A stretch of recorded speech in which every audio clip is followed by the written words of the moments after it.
என் கூந்தல் தேவன் தூங்கும் பள்ளி அறையா அறையா, மலர் சூடும் வயதில் என்னை மறந்து போவதுதான் முறையா?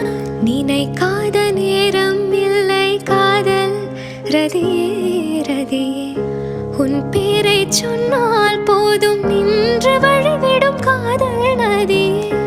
என் சுவாசம் உன் மூச்சில், உன் வார்த்தையின் பேச்சில், 5-6 நூற்றாண்டு வாழ்வோம் என் வாழ்வேவா. மலர்களே மலர்களே, இது என்ன கனவா? மலைகளே மலைகளே, இது என்ன நினைவா?